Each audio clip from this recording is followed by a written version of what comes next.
It's the Blairing Out with Eric Blair show. We're here tonight at the Beverly Cinema for a special screening of the iconic 80s film Valley Girl with music photographer extraordinaire Dianne Carter. Hello, Eric. What a thrill to see this on the big screen. You know, I grew up in the Valley. How did the movie Valley Girl change your life? Well, it just reminded me of my youth because when it came out, I was the same.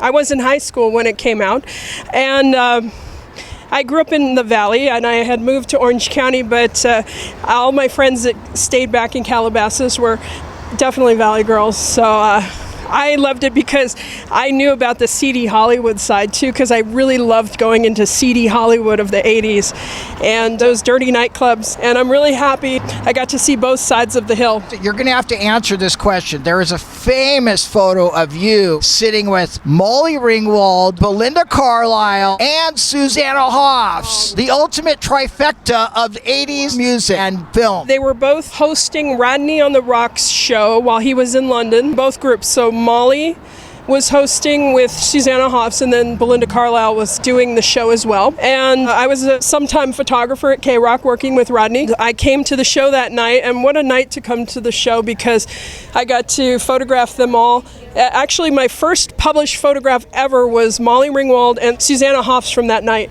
in BAM magazine. That was quite a night. I asked if I could have an engineer take that photo. Susanna loves that photo. Molly wishes her hair looked a little better in that photo, but Belinda Carlisle loves that photo also, and I do. What a time in history in Hollywood. It was a lot of word of mouth, so people actually spoke to each other and found out where the greatest events were going on, and a great time for crazy fashion, and you just tried to make sure you were there at the greatest events in town. First concert you ever shot photos at? That was probably Cyndi Lauper at Irvine Meadows or the Go-Go's at Irvine Meadows.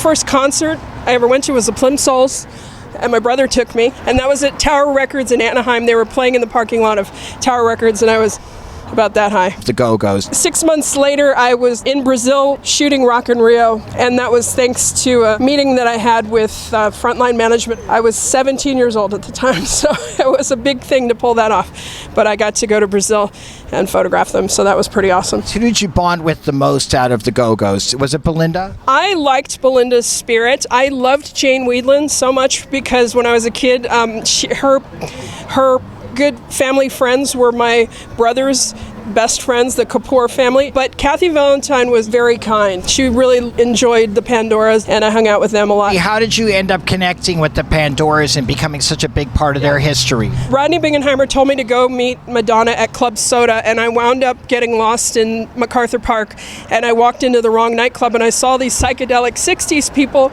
and I thought, wow, this is interesting. And they were dressed like Riot on the Sunset Strip, and I thought, wow, I'm going to go in here and see if maybe this is the club Madonna's in. And it turned out I wound up being in there for about 2 hours.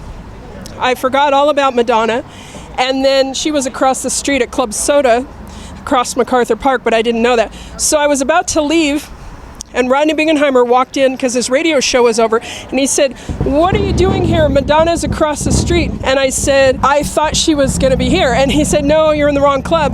But before you leave, meet Melanie and Karen from the Pandoras." Then the Pandora girls invited me to their show, and I told them I liked their music. Just started hanging out with Paula and went to their shows. They were great friends over all these years. Once Paula passed away, the Muffs. Oh, I was just friends with Melanie and Kim. I was in college during the Muffs run, so I wasn't at shows a lot at that era, but I did still go out a lot, and I really enjoyed Kim Shattuck's band a lot, and everything Melanie and Kim did was really awesome. From the Muffs or the Leaving Trains. I guess when I started college in the 90s, I kind of put my cameras away for a while, but I picked them back up. The most important photographic moment in your life? At the age of 17, convincing Irving Azoff's office to let me, on a chance, go to Rock in Rio in Brazil and photograph the world's largest music festival and convince my parents that I should be allowed to go. And when I was there, and to look out in the crowd, 300,000 to 500,000 every single night for 10 nights, I was speechless, and I was 17. So that was probably the single most important thing I'd ever done, and I felt so fortunate. It was my first tour that I'd ever done too. So everything's smaller from there on out. So that was starting big, I guess. Do you feel like you've lived up to your expectations that you had of yourself as a photographer from when you started? I want to put a book together from my archive. I'd really love to do that. that I haven't done it yet, and I guess my friends are telling me it's now or never,